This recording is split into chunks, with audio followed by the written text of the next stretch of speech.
I've got another story for you, but I'd like to tell it to all of your friends at once. An old lady like me has to save her voice, you know. Oh, you still want to talk with me? How incredibly sweet of you. Say, you'll never guess who I saw today. Captain Scarlet.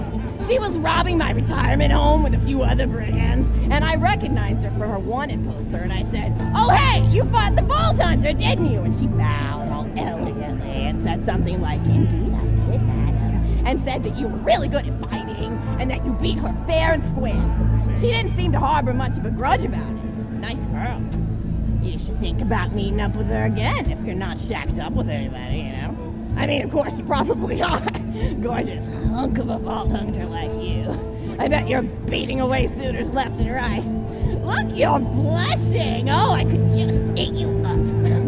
Mr. Torg was so scared of trying to get a date for such a long time. He used to go to parties in high school and just stand in the back without talking to anybody. I am an introvert!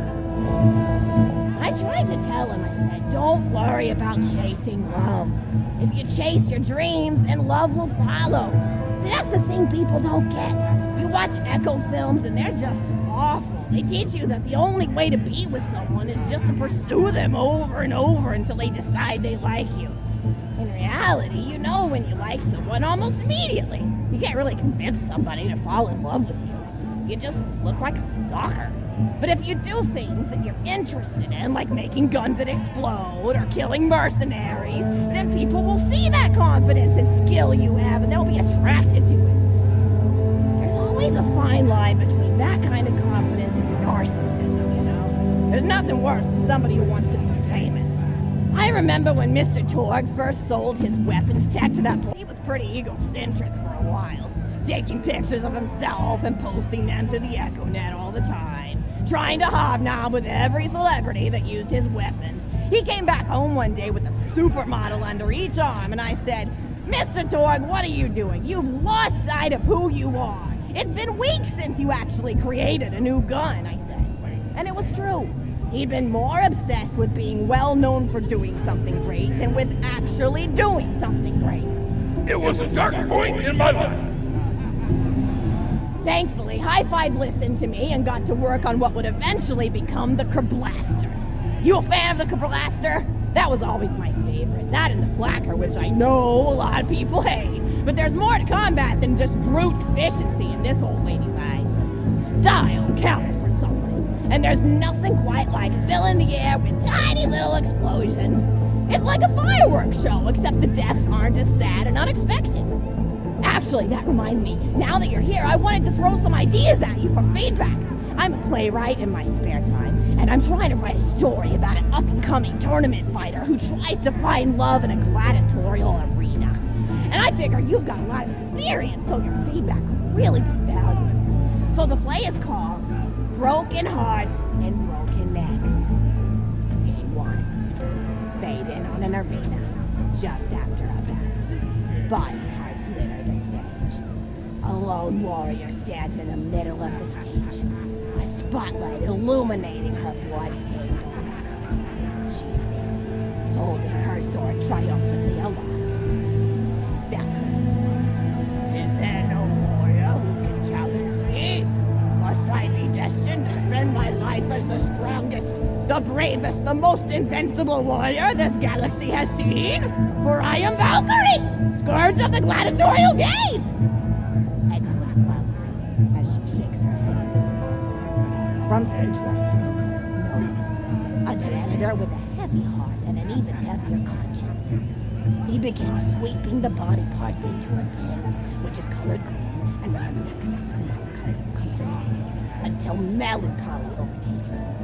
He drops his bush broom to the floor and falls to his knees before delivering a heart-wrenching soliloquy. No, the blood cannot be washed away, not before and not now, even as I attempt to escape the past which haunts me still.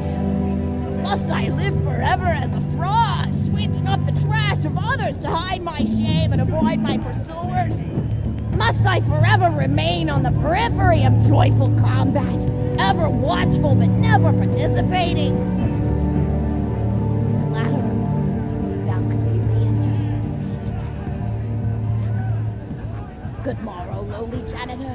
I heard a noise and thought it worth investigating. Oh, great power. It was nothing but the wails of those souls you released from their bodies tonight. Souls that wail in agony as they fly upward to Valhalla. Fools! What have they to wail about? Their agonies are over, ended at the point of my sword. Mine, however, have only yet begun. For it is lonely at the top, and an unchallenged life is a boring one. No doubt, yes, if only I were able to tell her my true identity, I would give her a fight she would not soon forget.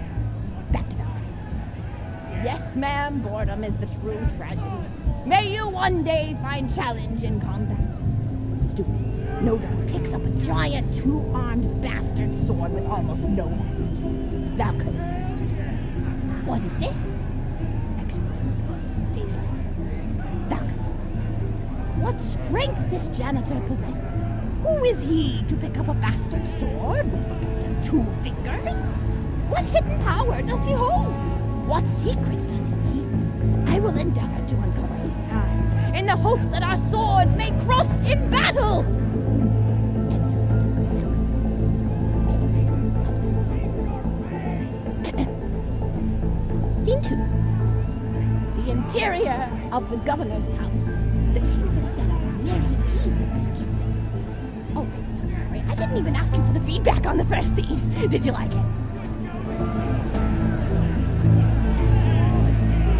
Oh, wonderful. I'll continue then. Scene 2. The governess enters from stage left. Governess. I refuse to respond to these absurd accusations. Her husband looks at her quizzically. Governor. And what accusations may those be? Governess. Actually, you know what? I don't think I'm ready to get feedback on the play yet. But what about you? What are you up to? Tell Grandma Flexington all about it. I bet you've had some amazing adventures. Mr. Torg told me about the time you all played bunkers and badasses together. He said it was one of the most fun and welcoming experiences of his life.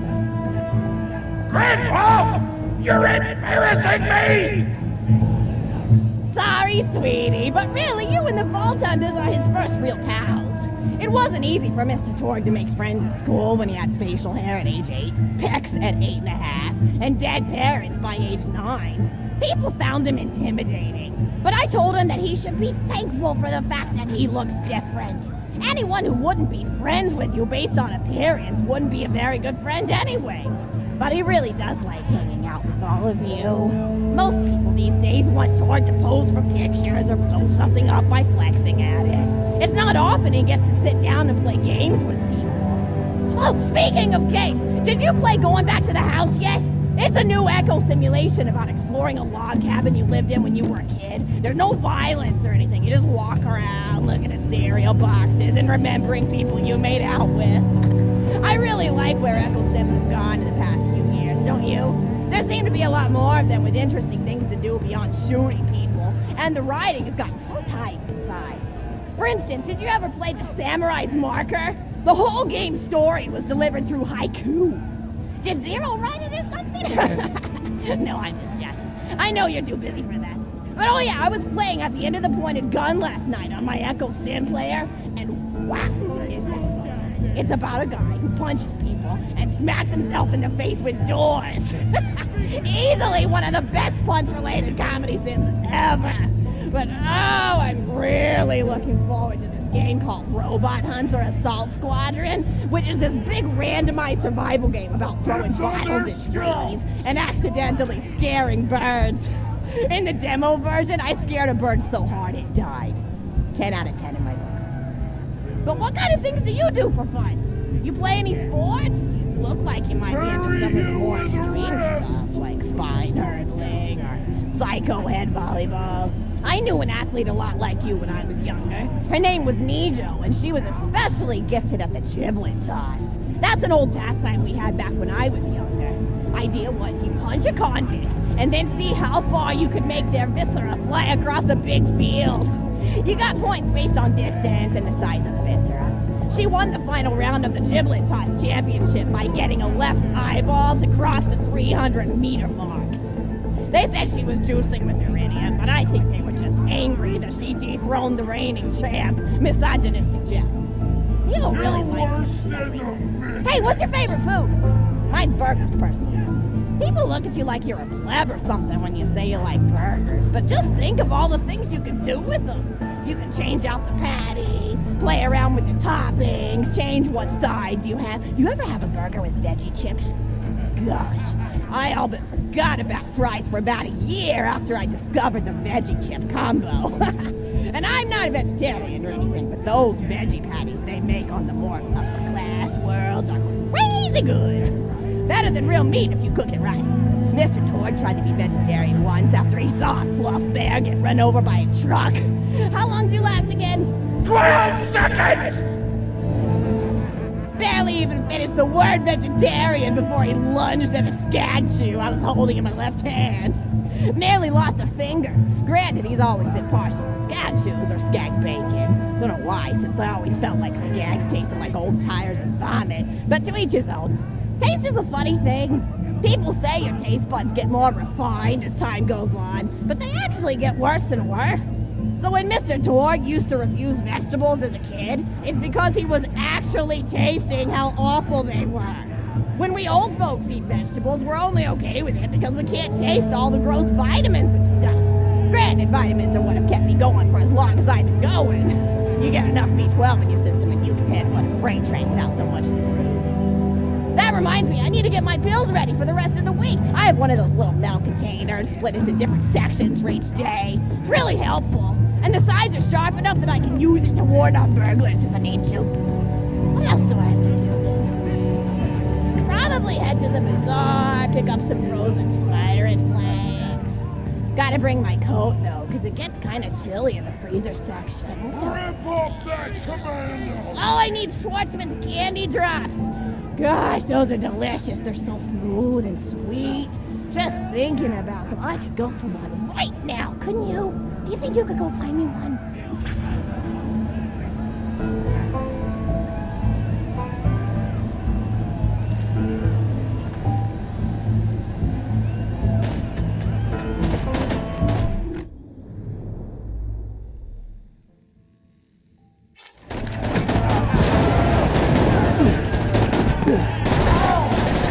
Damn, that was fun!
coming!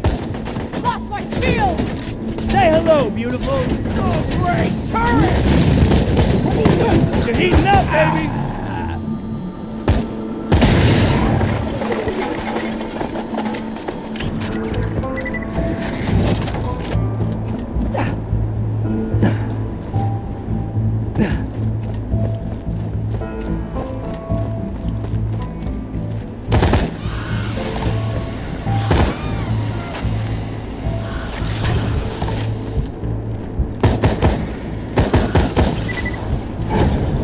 Chew 'em up, honey!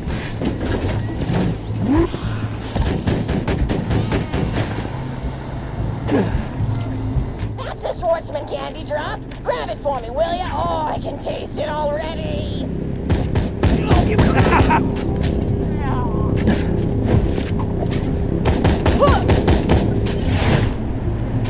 Oh, wonderful. Bring it back here and I'll finish my story.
Let me know if anything catches your eye.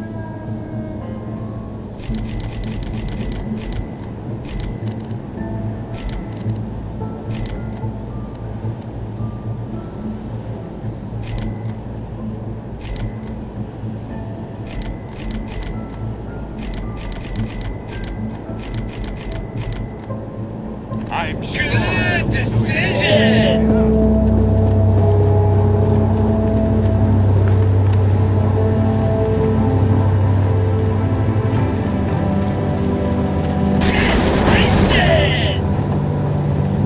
Yeah, more bullets!